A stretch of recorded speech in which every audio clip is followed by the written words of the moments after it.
नमस्कार दोस्तों, मैं हूं आपके साथ आशीर्वाद। स्वागत करता हूं दीक्षांत आईएएस के यूट्यूब पोर्टल और ऐप पर। जी हां दोस्तों, हम जुड़ चुके हैं आपके साथ आशीर्वाद 360 शो में, जब हम चर्चा करेंगे आपके साथ। आज टॉपिक है फॉरेक्स रिजर्व का। जी हां दोस्तों, पेपर 3 इकोनॉमी में काम आएगा टॉपिक आपको ये। कल तकनीकी कारणों से नहीं हो पाया तो उसके लिए क्षमा चाहूंगा, लेकिन आज प्रयास करेंगे इस टॉपिक को हम पूरा कर पाएं। तो जुड़ जाइए मेरे साथ, लाइक और शेयर का बटन दबा दीजिए और सबको मैं कहूंगा पहले तो नमस्कार। जी हां दोस्तों, शुरुआत करेंगे फटाफट आपके साथ। आ जाइए, लाइक और शेयर कर दीजिए सेशन को दोस्तों, सब्सक्राइब कीजिए हमारे चैनल को और जुड़ जाइए हमारे साथ इस प्रोग्राम में आशीर्वाद 360। जी हां दोस्तों, जहां मंडे टू फ्राइडे हम बात करते हैं आपके साथ एक टॉपिक पर समग्र चर्चा, एक कंप्रहेंसिव नॉलेज की। तो सर आज क्या करने वाले हैं हम लोग? आज हम करने वाले हैं दोस्तों फॉरेक्स पे चर्चा। फॉरेक्स पे चर्चा एक बहाना है, क्योंकि काफी कुछ मुझे सुनाना है आपको, यहाँ पर काफी कुछ बातें करनी है इस टॉपिक पर आपके साथ दोस्तों। आइए बता दूं मैं क्या क्या चर्चा करने वाला हूं इस टॉपिक पर आपके साथ। इस फॉरेक्स रिजर्व के बहाने हम लोग क्या करेंगे अगले 30 मिनट 35 मिनट के अंदर? तो फॉरेक्स की चर्चा करेंगे। फॉरेक्स कितना हो गया, क्या होता है फॉरेक्स, पहली बात तो क्या है फॉरेक्स, व्हाट इज फॉरेक्स, इसकी बात करेंगे आपके साथ। ये फॉरेक्स क्या है बात करेंगे दोस्तों।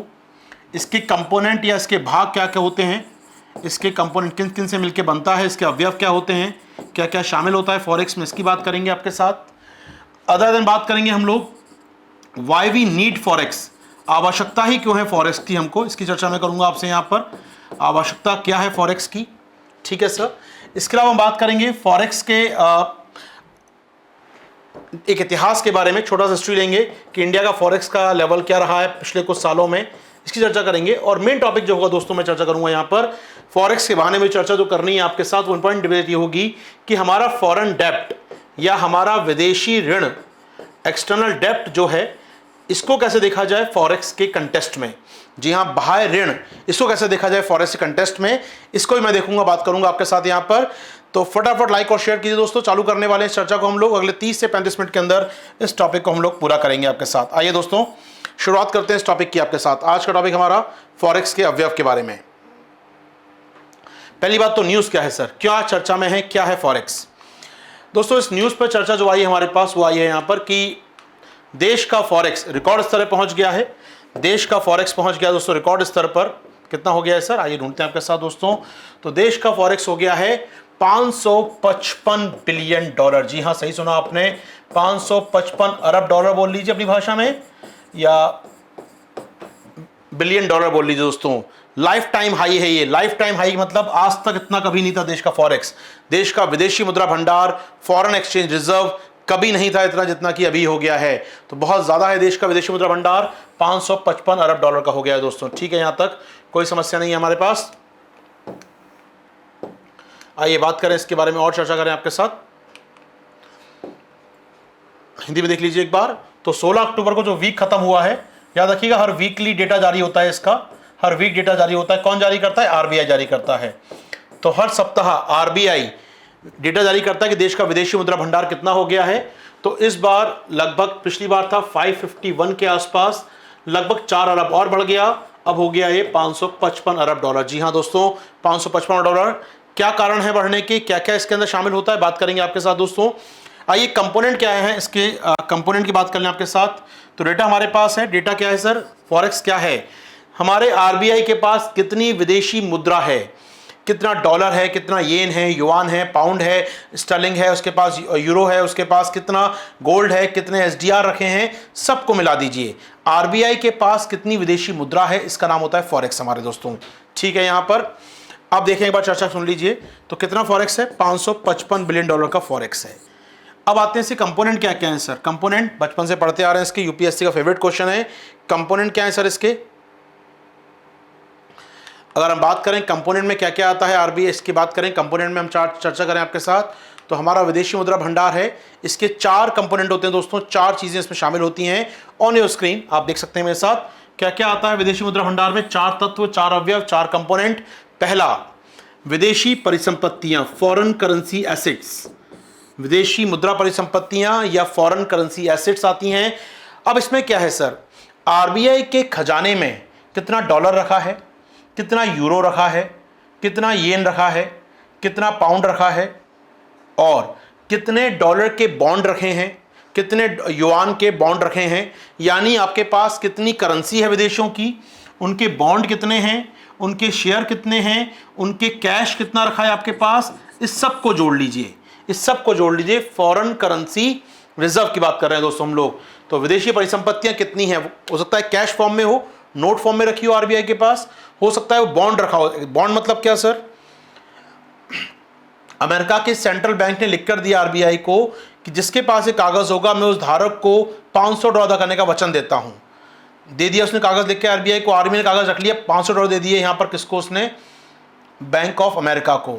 तो आरबीआई वो कागज है, वो कागज क्या है अपने आप में, करेंसी का कागज है अपने आप में, वो $500 कागज है, बॉन्ड है अपने आप में एक प्रकार का वो। तो आरबीआई के पास बॉन्ड हो सकते हैं, नोट रखे हो सकते हैं, कुछ भी हो सकता है इसमें। तो फॉरेन करेंसी एसेट्स परिसंपत्तियां इस फॉर्म में हो सकती हैं आपके पास, या तो कैश रखा हो या बॉन्ड रखे हो या ऐसा कुछ और चीज रखी हो आपके पास। तो विदेशी मुद्रा परिसंपत्तियों में क्या क्या आता है ये तो याद रखिएगा। पहला जो कंपोनेंट है विदेशी फॉरेक्स का वो होता है फॉरेन करेंसी एसेट्स। इसमें करेंसी हो सकती है, बॉन्ड हो सकते हैं, डिबेंचर हो सकते हैं, मे भी विदेशी कंपनियों के शेयर भी हो सकते हैं, वो भी हो सकता है इसके अंदर रखे जाए, आरबीआई रख ले इसको यहाँ पर। तो पहली चीज होती है विदेशी मुद्रा परिसंपत्तियां या फॉरेन करेंसी एसेट्स की बात कर रहे हैं हम लोग यहाँ पर दोस्तों। तो पहली चीज हमारे पास जो इसमें काम की है वो है विदेशी मुद्रा परिसंपत्तियां, फॉरेन करेंसी एसेट्स, जिसमें आमतौर पर कुछ भी हो सकता है, कोई भी चीज हो सकती है इसके अंदर। एफसीए शामिल करते हैं, पहला होता है एफसीए सर। दूसरा क्या होता है इसके अंदर अवयवों में, दूसरा होता है गोल्ड। जी हाँ, गोल्ड, कितना आरबीआई के पास गोल्ड रखा है वो कहलाता है इसका गोल्ड रिजर्व, गोल्ड भंडार। तो दूसरी होती है अवयव में गोल्ड भंडार सर, इसका सामान्य चीज है। तीसरी बात करें आपके साथ, तीसरा क्या होता है, आईएमएफ के पास रिजर्व ट्रेंच। जी हाँ, पीटी 2019 में सवाल आया था इस बार, ये पीटी 2019 में सवाल आया था, 20 में सवाल आया था माफ कीजिएगा। रिजर्व ट्रेंच किसका है, तो रिजर्व ट्रेंच क्या होता है, ये आईएमएफ के पास जमा होती है हमारी कुछ राशि, जिसके बदले आईएमएफ हमको लोन देता है।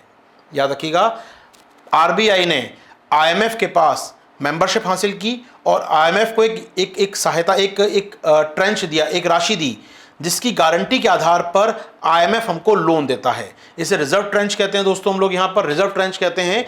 तो आईएमएफ के पास जमा रिजर्व कोष, या आरबीआई ने दिया रखने के लिए इसको, जिसके बदले में आरबीआई हम आईएमएफ से कभी भी लोन ले सकते हैं। तो ये आईएमएफ के पास रिजर्व कोष है, या इसको रिजर्व ट्रेंच कहते हैं हम लोग यहाँ पर। पीटी 2020 में सवाल आया था कि रिजर्व ट्रेंच किससे जुड़ा हुआ शब्द है, आईएमएफ, डब्ल्यूटीओ, वर्ल्ड बैंक, तो जुड़ा हुआ है वो आईएमएफ के साथ। इसके अलावा आईएमएफ द्वारा जारी की गई करेंसी, जिसे कहते हैं हम लोग एसडीआर, स्पेशल ड्राइंग राइट्स, विशेष आहरण अधिकार, ये चौथा कंपोनेंट होता है दोस्तों, चौथा पार्ट होता है ये विशेष आहरण अधिकार। 10 सेकंड देंगे मुझे यहाँ पे ना, एक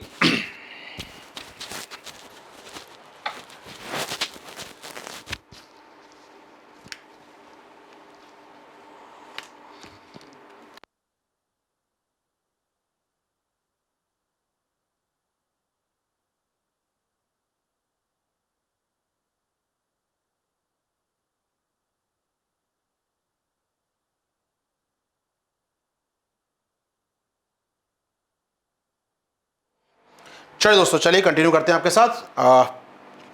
मैं बात कर रहा था चौथा कंपोनेंट होता है एसडीआर का दोस्तों, एसडीआर विशेष आहरण अधिकार, जहां पर आईएमएफ द्वारा जारी की गई अपनी करेंसी कितनी रखी है आरबीआई के पास, ये शामिल होता है। तो चार चीज हो गई दोस्तों, आपको याद हो गया होगा, चारों चीजें याद कर लीजिए, कोई क्लिक बार देख लीजिए यहाँ पर। तो चारों जो हम लोग बोलते हैं, एसडीआर कितना है, गोल्ड कितना है, रिजर्व ट्रेंच कितना है और एफसीए कितना है, चारों पॉइंट याद हो गए। चलिए आगे बढ़ते हैं स्पीड में। ये तो हुआ सर कितना कंपोनेंट क्या क्या होते हैं, ठीक है। अगला सवाल मेरे भाई है, सर क्यों बढ़ गया इतना, $555 कैसे हो गया, ये कैसे हो गया, आखिर इतना बड़ा विदेशी मुद्रा भंडार हमारा कैसे हो गया। आइए ढूंढते हैं आपके साथ रीजन, बता दूं मैं वो क्या क्या है हमारे बढ़ने का। आखिर भारत का फॉरेक्स इतना ज्यादा कैसे हो गया है, क्या रीजन इसके पीछे सर। तो पहला पॉइंट जो सामने आता है यहाँ पर, जो आरबीआई बता रहा है हमको, तो रीजन क्या है इसके। पहली बात तो भारत के एफसी में वृद्धि हुई है, विदेशी मुद्रा परिसंपत्तियों में वृद्धि हुई है, ये कहना है आरबीआई का। विदेशी मुद्रा परिसंपत्तियों में यहाँ वृद्धि देखी गई है, ये कहना है आरबीआई का हमारे यहाँ पर, सुन लीजिए। ठीक है सर, कितना बढ़ गया विदेशी मुद्रा परिसंपत्तियाँ, बात कर लें आपके साथ। तो इसमें जो बढ़ना है इस बार, विदेशी मुद्रा परिसंपत्तियों को बढ़ना एक अहम हिस्सा रहा। अब तक जो विदेशी मुद्रा परिसंपत्तियाँ थी हमारी, वो लगभग 3.53 बढ़ गई हैं, लगभग $512 तो यही हैं। तो 555 में से 512 मानो में क्या है, केवल विदेशी मुद्रा परिसंपत्तियां, जिनमें काफ़ी इजाफा हुआ है इस कारण, ये बढ़ गया है यहाँ पर। ठीक है सर, गोल्ड भी थोड़ा बढ़ गया हमारे पास, गोल्ड भी थोड़ा बढ़ गया यहाँ पर। SDR स्थिर बना हुआ है, यानी कुल मिलाकर आपका 555 पहुंचने का बड़ा कारण है वो है आपका FCA का बढ़ना। ठीक है सर, FCA बढ़ गया। FCA क्यों बढ़ता है? आपकी करेंसी का अवमूल्यन या अधिमूल्यन होगा। यदि आपकी करेंसी डेप्रिशिएट करेगी तो आपका FCA कम हो जाएगा। आपकी करेंसी एप्रिशिएट करेगी यदि उसका अधिमूल्यन होगा। अब सोचिएगा, बहुत सिंपल सी बात है, बहुत सिंपल सी बात सोचिएगा। मेरे पास डॉलर रखे हैं, ठीक है सर, डॉलर मेरे पास हैं, डॉलर रखे हुए हैं। अब मेरी करेंसी मजबूत होती है तो ज़्यादा डॉलर खरीद पाऊंगा मैं। पहले खरीदता डॉलर 60 रुपये डॉलर खरीद के आता था मैं। अब मेरी करेंसी 40 रुपये में डॉलर मिल रहा था, 40 रुपये दूंगा डॉलर खरीद के लिए आऊँगा। तो अगर मेरी करेंसी अप्रिशिएट करेगी तो मेरी क्षमता बढ़ जाएगी डॉलर खरीदने की। नहीं समझ में आया? सोचिएगा, मान लीजिए डॉलर है और ये मेरी करेंसी है। पहले करेंसी 60 रुपये देता था मैं, डॉलर लेकर आता था। अब मैं 40 रुपये दूंगा, डॉलर लेकर आ जाऊँगा, तो डॉलर बढ़ेगा मेरे पास यहाँ पर कम दरों में ही। तो यदि मेरी करेंसी अप्रिशिएट करती है तो मेरे पास मेरा फॉरेक्स बढ़ सकता है। तो ये हुआ है निश्चित तौर पर। पिछले कुछ दिनों में इंडियन करेंसी थोड़ी सी अप्रिशिएट कर गई है, जिस कारण आपका FCA बढ़ गया है। चलिए आगे आते हैं हम आपके साथ। तो FCA बढ़ गया है, पहला कारण। तो दूसरा कारण यहाँ पर माना जा रहा है कि FDI बढ़ गया है देश के अंदर। पिछले कुछ समय में FDI रिकॉर्ड स्तर पर आ गया है। ये रिपोर्ट भी आई है हमारे पास एक, कि FDI रिकॉर्ड स्तर पर आ गया है। पिछले साल अप्रैल से बात करें हम लोग, अप्रैल मई जून जुलाई अगस्त की, तो जुलाई अगस्त तक की बात मैं करूं, जितना FDI पिछली बार आया था 2019 में, उसके मुकाबले 2020 में अप्रैल से अगस्त की अवधि में अधिक FDI आया है। उसका कारण क्या FDI अधिक आने का सर? सरकार की सो कॉल्ड पॉलिसीज, चाहे वो PLI पॉलिसी हो हमारी, PLI production linked incentive scheme, जो इलेक्ट्रॉनिक सेक्टर में लेकर आई है सरकार। प्रोडक्शन लिंक्ड, लिंक करना है प्रोडक्शन को आपको किसके साथ सर? प्रोडक्शन लिंक्ड इंसेंटिव की बात होती है। इंसेंटिव, उत्पादन सह प्रोत्साहन योजना इलेक्ट्रॉनिक सेक्टर में लेकर आए हम लोग। इसके अलावा FDI बढ़ने का बड़ा कारण है अलग क्षेत्रों में निवेश बढ़ा है देश के अंदर। विदेशों में सस्ता लोन मिल रहा है लोगों को, और जब वो सस्ता लोन ले रहे हैं तो भारत में निवेश कर रहे हैं, भारत में आके वो निवेश कर रहे हैं। तो FDI बढ़ गया है देश के अंदर दोस्तों, ये मानना है सरकार का एक बड़ा कारण है। इसके अलावा चूंकि आयात कम हो रहे हैं हमारे, इंपोर्ट हमारे कम हो रहे हैं, विदेश यात्राएं कम हो रही हैं, यानी बाहर पैसा नहीं जा रहा देश के, विदेश यात्राएं नहीं हो रही, लोग बाहर नहीं जा रहे हैं, बाहर का सामान कंज्यूम नहीं कर रहे हैं। तो ऐसे में विदेश यात्रा रुक गई हैं, विदेश में शिक्षा पे होने वाला खर्च रुक गया है, जो भारतीय छात्र पढ़ने जाते हैं वो खर्च नहीं कर पा रहे हैं इस समय। तो ऐसे में हमारा खर्च कम हो गया है, आयात का, विदेशी यात्राओं का, विदेशी सेवाओं का। ऐसे क्या हुआ? इससे हमारा आयात कम हो गया ओवरऑल, और देश का डॉलर देश में ही बचा हुआ है। तो कहीं ना कहीं बढ़ने का एक बड़ा कारण है फॉरेक्स के, वो है आयात कम होना, इंपोर्ट्स कम होना, फॉरेन सर्विसेज का कम होना। ये कुछ कारण दिए जा रहे हैं विदेशी मुद्रा भंडार बढ़ने के। यहाँ तक कोई समस्या नहीं है सर। आइए पीछे एक बार लौट के आते हैं आपके साथ हम लोग। यहाँ पर हमने चर्चा चालू की थी आपके साथ, आवश्यकता क्या है फॉरेक्स की दोस्तों, फॉरेक्स क्यों जरूरी किसी इकोनॉमी के लिए। आइए दोस्तों ढूंढते हैं आपके साथ फॉरेक्स क्यों जरूरी है। Why we need forex. बहुत सीधी बात दोस्तों, फॉरेक्स का मतलब क्या है? आपके पास कुछ विदेशी मुद्रा है, इतने अरब की विदेशी मुद्रा है। आप सोचिएगा, भारत का एक साल का आयात, एक साल का इंपोर्ट मालूम कितना होता है देश का आपको? एक साल का इंपोर्ट मालूम कितना होता है आपको? ये होता है दोस्तों हमारे यहाँ पर लगभग 500 अरब डॉलर का। थोड़ा ज़्यादा ही होगा, इससे कम नहीं हो सकता। ये 500, 100, 500, 550, ये सिर्फ वस्तु आयात है। सेवा जोड़ दूँ उसके अंदर तो ये 800 पहुँच जाता है लगभग, वॉट एवर। इंपॉर्टेंट बात है दोस्तों, हमारे पास इतना आयात होता है, इतना इंपोर्ट होता है हमारे हर साल। अब इंपोर्ट के डॉलर खर्च करना पड़ेगा आपको, तो डॉलर होना भी ज़रूरी है आपके अकाउंट के अंदर। तो विदेशी मुद्रा भंडार क्या होता है? ये एक प्रकार से आयात पर गारंटी है। आप सामान मंगा लीजिए, डॉलर देना पड़ा तो हमारे पास है, दे देंगे, ये गारंटी है डॉलर पर, आयात पर। तो पहला आवश्यकता क्यों है? अच्छा फॉरेक्स मतलब ये गारंटी है कि आप चुका देंगे पैसा, तो देश आपको देने को तैयार रहते हैं, बैंक आपको उधार देता है यहाँ पर, तो आयात पर गारंटी मिलती है इससे, पहला काम। दूसरा, जितना आपका विदेशी मुद्रा भंडार होता है उतने बड़े ग्लोबल मार्केट में आप प्लेयर होते हैं। इसका मतलब क्या है सर? बहुत सिंपल सी बात सोचिएगा, आज अमेरिका चीन से डरता है, क्यों? चीन का विदेशी मुद्रा भंडार लगभग 3.5 ट्रिलियन डॉलर का है, जितने इंडिया का GDP नहीं इंडिया का, उससे ज़्यादा तो उसके पास विदेशी मुद्रा भंडार है। दुनिया में सबसे विदेशी मुद्रा भंडार उसके पास है, यानी सोचिएगा उसके पास लगभग 3.5 ट्रिलियन डॉलर, यानी 3,500 अरब डॉलर का, हमसे लगभग 7 गुना उसका विदेशी मुद्रा भंडार है। विदेशी मुद्रा कैश तो है नहीं उसके पास, कैश तो बहुत कम रखा है उसने डॉलर। उसने क्या रखा है, उसने अमेरिका के सेंट्रल बैंक द्वारा जारी किए गए बॉन्ड रखे हैं, जिस पर लिखा हुआ है कि मैं धारक को 3.5 ट्रिलियन अदा करने का वचन देता हूँ। कागज़ पे लिखा है उसके पास, साइन बाय अमेरिका के गवर्नर का साइन है उस पर, अमेरिका के सेंट्रल बैंक के चेयरमैन के साइन है। ये चीन के पास रखा हुआ है। अगर चीन अमेरिका के सेंट्रल बैंक के पास जाए और कहा लाइए मुझे 3.5 ट्रिलियन डॉलर दीजिए, मुझे आप 3 ट्रिलियन दे दीजिए, 2 ट्रिलियन दे दीजिए मुझे आप, अमेरिका इकोनॉमी ख़त्म हो जाएगी। अमेरिका जानता है कि चीन के पास एक ताकत ऐसी है जो इकोनॉमिक ताकत कहते हैं। चीन के पास बहुत बड़ा विदेशी मुद्रा भंडार है। आज चीन उसको जारी कर दे, लाइए मुझे पैसा दे दीजिए मेरा, आप गोल्ड दे दीजिए, मुझे नहीं चाहिए आपका डॉलर, ये मुझे गोल्ड चाहिए, लाइए गोल्ड दीजिए मुझे इसके बदले में। तो क्या करेगा अमेरिका का बैंक, वो दिवालिया होने के कगार पे आ जाएगा। तो निश्चित तौर पर किसी भी देश की ताकत दिखती है उसके फॉरेक्स के रूप में। तो फॉरेक्स ना केवल आपके आयात आवश्यकताओं पूरा करता है, आपके स्टेटस को, आपके ग्लोबल स्टेटस को, आपकी वैश्विक स्थिति को बेहतर दिखाता है। तो ऑफकोर्स फॉरेक्स अच्छा होना चाहिए। तो आपकी पोजीशन को, ग्लोबल स्थान आपका क्या है, वैश्विक स्थान क्या है, आपके वैश्विक स्थान को बेहतर करता है, आपकी पोजीशनिंग को बेहतर करता है। That's why we need forex. चलिए सर, अब सोचिएगा, थोड़ा इतिहास बता दूं मैं आपको इसके बारे में। 1991 में हमारे पास इतना फॉरेक्स भी नहीं बचा था, इतना विदेशी मुद्रा भंडार भी नहीं बचा था कि हम 15 दिन का आयात कर पाते। ये बात कही जाती है, 15 दिन का आयात करने लायक भी पैसा नहीं था हमारे पास। यानी कोई देश हमको क्यों उधार देगा, पैसा ही नहीं, आपका तो खजाना खाली पड़ा है। तो जब खजाना आपका खाली पड़ा है तो उधार नहीं देगा, कोई सामान नहीं देगा। हमें मजबूरीवश IMF के सामने हाथ फैलाने पड़े थे, लाइए IMF पैसा दे दीजिए हमको। तब IMF ने गोल्ड हमारा गिरवी रखा और उसके बदले में हमको पैसा दिया। काफ़ी अपमानजनक बात की स्थिति थी अपने आप देश में कि देश का गोल्ड गिरवी रखा गया IMF के पास भर के, और फिर IMF ने हमको उधार दिया था देश को चलाने के लिए।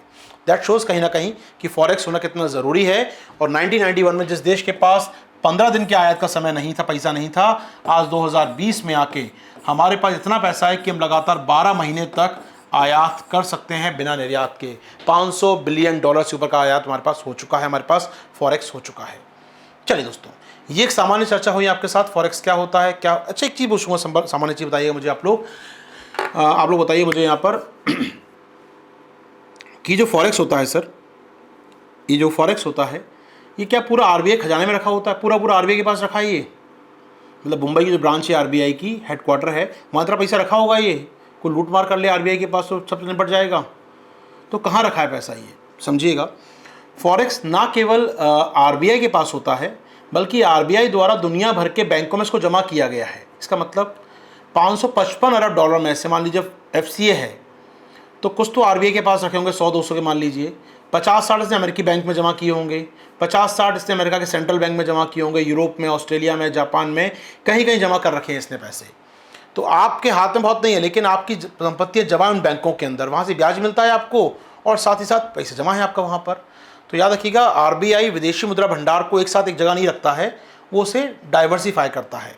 अलग जगह निवेश कर रखा है उसने, अलग जगह पैसा लगा रखा है उसने, उधार दे रखा है किसी को उसने। कुल मिला के है तो परिसंपत्ति मेरी ना, उधार दे रखा है मैंने, कोई बात नहीं, वो आ जाएगी तो काउंट हो जाएगा अपने आप में। तो ये सब चीज़ें क्या हैं, ये RBI की विदेशी मुद्रा है। पूरा RBI के खजाने में नहीं मिलेगा कभी आपको, कुछ भी नहीं होता, बेसिकली बहुत ज़्यादा नहीं होता, इतना होता है 10-15 दिन का काम चलता रहे।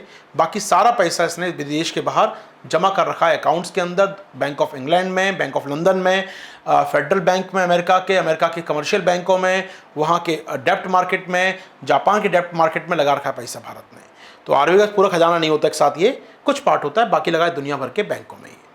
चलिए, ये तो बात हुई सर आपके साथ क्या होता है फॉरेक्स, क्या इंपॉर्टेंस है इसकी और कितना फॉरेक्स इंडिया का ऊपर नीचे हो रहा है। चलिए आगे बढ़ते हैं दोस्तों आपके साथ। नेक्स्ट टॉपिक पाऊंगा मैं। अगला टॉपिक जो चर्चा का बहुत इंपॉर्टेंट टॉपिक है आपके साथ, वो है एक्सटर्नल डेप्ट। इसको समझेंगे आपके साथ सर, एक्सटर्नल डेप्ट ये क्या होता है समझिए दोस्तों। भारत सरकार कई प्रकार के उधार लेती है, अपने घाटे को पूरा करने के लिए कई उधार लेती है। कुछ अपने लोगों से लेती है, कुछ विदेशों से लेकर आती है। अपने लोगों से मतलब सर, अपने लोगों से मतलब यहां पर किसान विकास पत्र जारी करती है भारत सरकार। मैं उसे खरीदता हूं 10,000 रुपये का, मैंने 10,000 सरकार को लोन दे दिया, सरकार में खर्चा पूरा करेगी, उससे घाटा पूरा करेगी। और सरकार ने मुझे वादा किया आशीर्वाद 8 साल बाद जो किसान विकास पत्र है इसकी राशि डबल हो जाएगी, 20,000 की हो जाएगी। तो 8 साल तक सरकार मेरी उधारी में है, 8 साल लौटाइए मेरे को पैसा वो, तो ठीक है कोई बात नहीं। तो इंपॉर्टेंट बात क्या है यहाँ पर, सरकार 8 साल तक मेरी उधारी में चल रही है। चलिए, तो यहाँ पर सरकार अपने घाटे को पूरा करने के लिए डोमेस्टिक स्तर से और वैश्विक स्तर से उधार लेती है। ठीक है सर, इस उधार को हम बोलते हैं कई बार एक्सटर्नल डेब्ट। हालांकि इस उधार में एक चीज़ और शामिल होती है, वो समझिएगा कैसा। एक तो भारत सरकार उधार ले रही है विदेशों से, वो सीधी बात सरकार चलाने के लिए IMF से, वर्ल्ड बैंक से। इसके अलावा हमारी जो कंपनियां हैं, जो हमारे PSU हैं, हमारी सरकारी कंपनियां हैं, हमारी निजी कंपनियां हैं, वो विदेशों से डॉलर लेकर आती हैं, उनसे उधार लेकर आती हैं अपनी कंपनी चलाने के लिए। वो लाई उधार, डॉलर लेकर आए वो देश के अंदर। अब देश में डॉलर तो लेकर आ गए, डॉलर तो चलेगा नहीं देश के अंदर, यहाँ तो गांधी वाला रुपया चलता है हमारे यहाँ पर। तो डॉलर क्या करेंगी, वो देंगी RBI को, उससे लेंगी गांधी वाला रुपया, वो खर्च करेंगे यहाँ पर। अब सोचिएगा, RBI ने डॉलर दे दिया आपको, डॉलर की जगह रुपए दे दिया आपको, तो RBI का तो फॉरेक्स बढ़ गया, लेकिन उधारी बढ़ गई RBI की। कल वो पैसा वापस करेंगे, अपना डॉलर वापस मांगेंगे आपसे। तो ये जो उधारियाँ लाती हैं कंपनियाँ, ये भी हम काउंट करते हैं एक्सटर्नल डेब्ट में। याद रखिएगा, ध्यान सुन लीजिए इस बात को। जो विदेशी हमारी कंपनियाँ विदेशों से उधार लाती हैं, हमारी कंपनियाँ, हमारी संस्थाएं उधार लाती हैं विदेशों से, वो भी काउंट होता है हमारे एक्सटर्नल डेब्ट के अंदर। चुकाना तो पड़ेगा ना। आज आप $100 लेकर आ गए अमेरिका से, सरकार लेकर आई हो या कंपनी लेकर आई हो, चुकाना तो पड़ेगा। तो उधार तो है आपके ऊपर। ये अलग बात है वो उधार सरकार के ऊपर है या उधार कंपनी के ऊपर है, उधार तो चुकाना पड़ेगा। वो उधार सोवरन है, संप्रभु है, या नॉन सोवरन है, गैर संप्रभु है, उधार तो है। तो उधार में काउंट होता है एक्सटर्नल डेब्ट के अंदर, भारत सरकार उधार और एक्सटर्नल डेब्ट। 2 मिनट सुनिए दोस्तों, चर्चा में इसको आगे बढ़ा रहा हूं आपके साथ। क्या क्या आता है एक्सटर्नल डेब्ट के अंदर, क्या क्या आता है एक्सटर्नल डेब्ट में, सुन लीजिए दोस्तों। यहाँ पर एक मेरे पास PPT है, बात करें आपके साथ, अपडेट दे रहा हूँ पूरा यहाँ पर आपको, कितना उधार है और कितना कहाँ से उधार आया। ध्यान से देखिए दोस्तों इस टेबल को, एरा उम्मीद कर रहा हूँ आप देख पा रहे हैं इस टेबल को पूरा यहाँ से यहाँ तक। ठीक है, अब ध्यान सुनिएगा, इस टेबल के बारे में चर्चा कर दूँ मैं आपके साथ। कितना उधार हमारे पास है इस समय वो देखेंगे। जून 2020 तक, ध्यान सुनिएगा, जून 2020 तक भारत का विदेशी उधार मालूम है कितना है? जो आंकड़ा हमारे पास आया अभी हाल में, जून 2020 तक भारत का विदेशी उधार है $555 अरब। जी हाँ, एग्जैक्टली वही अमाउंट जो हमारा विदेशी मुद्रा भंडार है आज अक्टूबर में। ये अलग बात है, जून तक ये डेटा जून का है। अक्टूबर में क्या होगा, वीकांत से 3 महीने बाद रिपोर्ट आएगी। अभी रिपोर्ट सितंबर में आई है जिसमें जून तक का आंकड़ा दिया है। अब रिपोर्ट आएगी दिसंबर में जिसमें सितंबर तक के आंकड़े होंगे, तब हम जान पाएंगे। लेकिन हाल फिलहाल जो अंतिम रिपोर्ट हमारे पास है, जो जारी की गई है सितंबर 30 को RBI के द्वारा, उस रिपोर्ट के मुताबिक जून 2020 तक भारत का विदेशी उधार मालूम कितना था? 555 अरब के आसपास। मार्च में कितना था सर? ये 558 के आसपास। लास्ट ही जून में कितना था सर? ये 556 के आसपास। यानी आप देख सकते हैं महीनों की बात कर रहे हैं यहाँ पर। यानी आपके सामने है देश का विदेशी मुद्रा, देश का विदेशी उधार कितना है? 550-55 के आसपास चल रहा है काफ़ी लंबे समय से। ठीक है सर, अब आइए इसमें क्या क्या शामिल होता है, एक मिनट देख लीजिए। विदेशी मुद्रा उधार में, विदेशी उधार में क्या क्या शामिल होता है ऑन योर स्क्रीन, ये काम का टॉपिक हो सकता है। विदेशी उधार में क्या क्या आता है सर? बहुपक्षीय उधार आता है सर इसके अंदर, जो आपने वर्ल्ड बैंक से लिया है, ADB से लिया है, ब्रिक्स बैंक से लिया है, AIIB से लिया है। बहुपक्षीय ऋण, सरकार के या निजी कंपनियों के बहुपक्षीय ऋण। द्विपक्षीय ऋण, बायलैटरल लोन, मतलब ब्रिटेन से, अमेरिका से, जापान से, चीन से, श्रीलंका से, पाकिस्तान से, सब उधार लेकर आए, वो सब कहलाएंगे आपके बायलैटरल लोन। तीसरा IMF अलग से काउंट करते हैं हम लोग, IMF के लोन, IMF से लोन लाते हैं, वो अलग काउंट होंगे दोस्तों। व्यापार साख, ये क्या है सर? व्यापार साख, ट्रेड क्रेडिट। व्यापार साख क्या है? आपने किसी को माल बेचा, ध्यान सुनिएगा, आपने किसी को माल बेचा, ठीक है, अभी उसने आपको पैसा नहीं दिया, माल बेचा विदेश में, उसने पैसा नहीं दिया, ठीक है, अब वो कह रहा है कि पैसा मैं दे दूंगा आपको यहाँ पर, लेकिन 1 साल बाद दूंगा। तो 1 साल में कैसे काम करूंगा?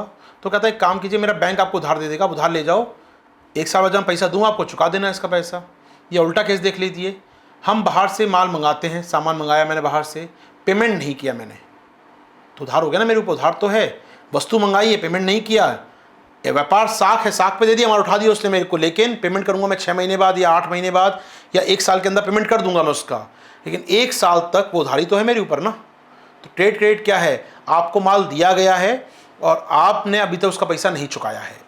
आप चुका देंगे 3 महीने में, 6 महीने में, 9 महीने में, 12 महीने में चुकाना ही पड़ेगा आपको यहाँ पर, लेकिन 12 महीने तक वो क्या कहलाएगा, उधार आपके ऊपर। उधार क्या कहलाएगा, वो ट्रेड क्रेडिट, व्यापार साख होती है दोस्तों। इसके अलावा वाणिज्यिक उधारियाँ, कमर्शियल बोरोइंग्स, कमर्शियल बोरोइंग्स जो हमारी कंपनियां लेकर आ रही हैं बाहर से, चाहे वो सरकारी कंपनियां हो या हमारी निजी कंपनियां हो, बाहर से उधार लेकर आ रही हैं, वही पार्ट होता है हमारे विदेशी उधार का। एनआरआई जमा, एनआरआई डिपॉजिट्स, इसका मतलब क्या है सर, हमारे जो एनआरआई भाई बंधु हैं जो विदेशों में रहते हैं, वो आके अकाउंट खोलते हैं एसबीआई के अंदर, अकाउंट खोलते हैं पीएनबी के अंदर हमारे यहाँ पर आके, वो तो उनके द्वारा खोले गए अकाउंट जो होते हैं सर, उनके द्वारा जो खोले गए अकाउंट होते हैं ये कहलाते हैं एनआरआई डिपॉजिट। मान लीजिए वो आया विदेश से और उसने जमा कर दिया $1 अरब हमारे एसबीआई के अंदर। अब जमा तो कर दिया, कल वापस मांगेगा हमसे, हो सकता है वो कल हमसे वापस मांगेगा इसका पैसा, वो तो देना तो पड़ेगा ना, उधारी तो हो गई हमारे ऊपर ये। तो एनआरआई द्वारा जमा किया गया पैसा कहलाता है हमारे यहाँ पर एंड डिपॉजिट, और ये उधारी है सरकार के ऊपर। इसके अलावा रुपी डेप्ट, ये भी होता है, वो छोटा अमाउंट होता है, बहुत ज़्यादा इंपॉर्टेंट नहीं है, बहुत छोटा सा होता है ये। रुपी डेप्ट मतलब क्या सर, आपने माल खरीदा है, आपको रुपया देना है किसी को।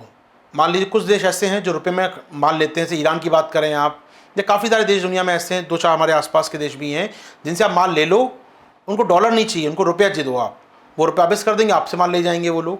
तो ये रुपये का एक्सचेंज करते हैं कई देशों में। फिर समझिए आराम से, नेपाल है, नेपाल हमको सामान देता है और नेपाल कहता है एक काम को, डॉलर मत दो मुझे, तुम रुपये दे दो अपना, कि वहाँ करेंसी चलती है हमारी।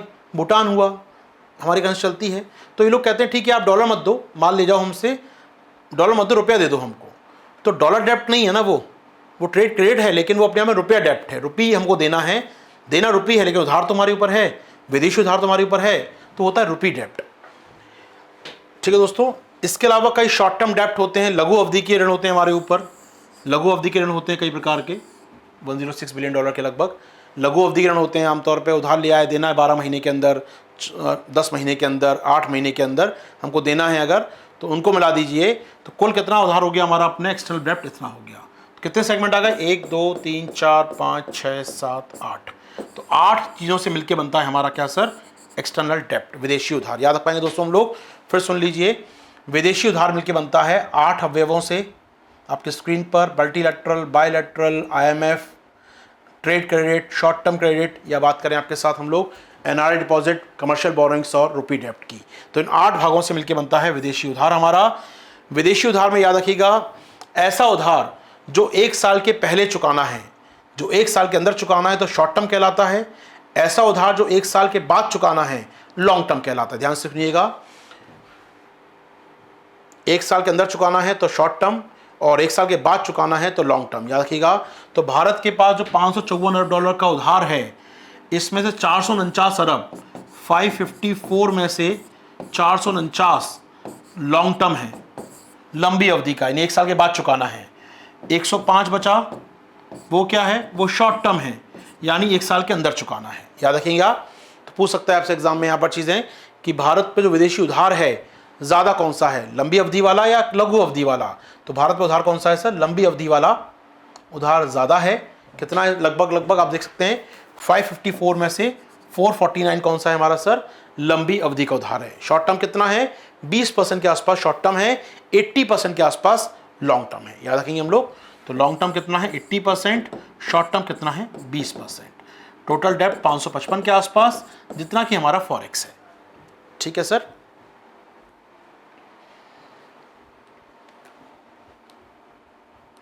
चलिए, टॉपिक उम्मीद करता हूं क्लियर होगा दोस्तों आपके साथ। टॉपिक क्लियर होगा आपको यहां पर। ये एक चर्चा मैं कर दूं जाने से पहले, आपके खत्म करने से पहले सेशन को। एक टॉपिक आता है दोस्तों, सुन लीजिए, उसके बारे में चर्चा कभी हो सकती है आपके साथ। ये छोड़ दीजिए, एक ग्राफ में दिखा रहा हूं दोस्तों आपको, थोड़ा ग्राफ ही काम आएगा आपके साथ। आप नोटिस कर रहे हैं पहले वाले चार्ट में, ध्यान से देखिएगा, पहला वाला चार्ट, पहला वाला कॉलम, 1991 में भारत में विदेशी उधार कितना था, $83 बिलियन का। 1991 में हमारे पे कितना उधार था 83, फिर 5 साल बाद 93, फिर 5 साल बाद 101, फिर 5 साल बाद 139, 2006 में कितना था 139, उसके बाद 60 दल 60 देख रहे हैं हम लोग, 139 से अगले साल 172, फिर 224, फिर 224, 260, 317, 480, 529, लगातार 2020 तक ये लगातार बढ़ रहा है। 2006 से लगातार, या 1991 से लगातार बढ़ रहा है, ये हर साल लगातार बढ़ता जा रहा है। जी हाँ दोस्तों, 2020 में लगभग कितना है ये 558 पहुंच गया, लेकिन जून में थोड़ा कम हो गया। इस बार कम क्यों हो गया सर? विदेशी उधार बाहर ही नहीं जा रहे, कुछ सामान नहीं मंगा रहे हम लोग इस क्वार्टर में, ना कुछ हम कर रहे हैं, लॉकडाउन चल रहा है तो कुछ एक्टिविटी हो नहीं रही, ना बाहर यात्राएं कर रहे हैं, ना उधार लेकर आ रही हमारी कंपनियां बाहर से, ना कोई उधार लेकर आए बाहर से हम लोग, तो क्या हो गया, हमारा डेप्ट थोड़ा कम हो गया। लेकिन इन जनरल पिछले 1991 के बाद से 2020 तक हमारा फॉरेन डेप्ट लगातार बढ़ता जा रहा है, लगातार आगे बढ़ रहा है। ठीक है सर, बीच में एक साल कम हुआ था, आपको याद होगा, डिमोनेटाइजेशन का एरा, जीएसटी का एरा, उस साल थोड़ा कम हुआ था, फिर बढ़ने लगा है ये और पहुंच गया लगभग हमारे फॉरेक्स के बराबर। पहला कॉलम हमारा विदेशी उधार लगातार बढ़ रहा है। दूसरा टर्मिनोलॉजी याद रखिएगा, दूसरा है रेशियो, बगल में लिखा है आपके यहाँ पर, ये अनुपात क्या है सर, जितना एक्सटर्नल डेप्ट है और कितना जीडीपी है, इसका रेशियो देखने कितना लगातार बना हुआ है सर, ये लगभग 20, 22, 23, 19, 20, 18, 21%, यानी हमारा डेप्ट कितना है सर 555 अरब डॉलर का, जीडीपी कितना है हमारा सर लगभग आपका 2.7 ट्रिलियन डॉलर का, यानी 2700 अरब डॉलर का। कितना आया निकालने के बाद? ये लगभग 21 से 22% के बीच में। तो हमारा विदेशी उधार और जीडीपी का अनुपात कितना है सर 21 से 22%। ये टॉपिक हम लोग देख सकते हैं, हम लोग काम का टॉपिक है ये पूछता है एग्जाम में, एक्सटर्नल डेप्ट और जीडीपी का रेशियो बढ़ रहा है, घट रहा है, अनिश्चित है। आज से कुछ साल पहले 18% था, आज 21% है, मैं कहूँगा बढ़ गया। लेकिन शॉर्ट टर्म में देखेंगे 23-24% था, 21 हो गया। तो पिछले 5 सालों में कम हुआ है, लेकिन 10 साल की अवधि में ये बढ़ा हुआ दिखाई दे रहा है। 10 साल पहले बढ़ गया है, लेकिन 5 साल की छोटी अवधि में ये कम हो गया है। एक्सटर्नल डेप्ट और जीडीपी का अनुपात कम हो गया है। ठीक है सर, इसके अलावा और कुछ जोड़ना है इसके अंदर मुझे? इसको देख लीजिए, चौथे वाले 5 वाले कॉलम को देख लेते हैं। 5वां कॉलम क्या है सर? फॉरेक्स और डेप्ट का रेशियो सर, फॉरेक्स कितना है और डेप्ट कितना है, इसको एक बार देख लेते हैं आपके साथ। फॉरेक्स और डेप्ट का रेशियो देख लीजिए एक बार, कितना है सर? लगभग 91% पर दिखाई दे रहा है हमको ये। अब तो 100% ही हो गया, मतलब फॉरेक्स कितना है 555, डेप्ट कितना है 555, कितना हो गया ये 100%। यानी भारत का विदेशी उधार और विदेशी मुद्रा भंडार, ऊपर फॉरेक्स नीचे डेप्ट, दोनों 555 के आसपास हैं। 3 महीने पहले कितना था ये? 91 के आसपास था, बट अब आप देखेंगे तो लगभग 100% आ गया है। जबकि कितना चलता था ये? लगभग 100 चलता था कुछ साल पहले, फिर ये कम हो रहा था, कम होते 68 पर आ गया, फिर बढ़ने लगा 85 पर आ गया, अब ये 91 से 100 के आसपास आ गया। यानी पिछले 5 सालों में भारत का ये रेशियो बढ़ गया है। की पॉइंट मिल लिए, सुनिए की पॉइंट क्या है सर, लास्ट में समरी कर रहा हूँ दोस्तों 1 मिनट के अंदर आपके साथ में यहाँ पर। यानी मैं कहूँ पिछले 5 सालों में एक्सटर्नल डेप्ट और जीडीपी का अनुपात में कमी आई है। जी हाँ, कमी आई है। 10 सालों में ये अनुपात बढ़ा है। ठीक है सर। फॉरेक्स और ईडी के अनुपात में पिछले 5 सालों में सर वृद्धि हुई है। 10 सालों में ये कम हुआ है। 10 साल पहले के मुकाबले ये कम हो गया है। ठीक है, ये बढ़ने का कारण क्या हो सकता है सर? फॉरेक्स बढ़ रहा है हमारा तेजी से और हमारा ईडी नहीं बढ़ रहा है। तो ये थोड़ा याद रखिए, क्वेश्चन आ सकता है कभी आपके लिए। पिछले 5 सालों में विदेशी मुद्रा भंडार और एक्सटर्नल डेप्ट का रेशियो बढ़ा है, घटा है, स्थिर है? तो बढ़ गया है पिछले 5 सालों में। कैसे बढ़ा दिखाई दे रहा है हमको यहाँ पर देख सकते हैं दोस्तों, बड़ा कैसे दिखाई दे रहा है। 5 साल पहले कितना था ये? 68% था लगभग। 2014 में 68% था, 72, 74, 78, 80, फिर 85 हो गया लास्ट ईयर ये। तो 85 पर आ गया है ये, 68 से बढ़ता हुआ। निश्चित तौर पर हमारा यह रेशियो बढ़ रहा है। लेकिन 10 सालों में देखिए 112 था, कम होकर 85 पर आ गया। तो 10 सालों में कम हुआ है, लेकिन 5 सालों में ये बढ़ गया है। तो दोस्तों ये चर्चा मुझे करनी थी आपके साथ। यहाँ देंगे अपनी क्लास को आराम, हम लोग कंटिन्यू करेंगे कल 12 बजे फिर आपके साथ चर्चा होगी अपनी आशीर्वाद 360 में, जहाँ हम नए लेके आएंगे नया टॉपिक आपके साथ। दीजिए अब तक के लिए आगे दोस्तों मुझे अपने सवाल अपने कमेंट बॉक्स में लिख सकते हैं आराम से आप लोग, सवालों का जवाब देने का प्रयास करूंगा मैं यहाँ पर आपके साथ। तो मिलते हैं कल आशीर्वाद 360 में दिन में 12 बजे। तब तक के लिए दोस्तों थैंक यू, शुक्रिया, जय हिंद।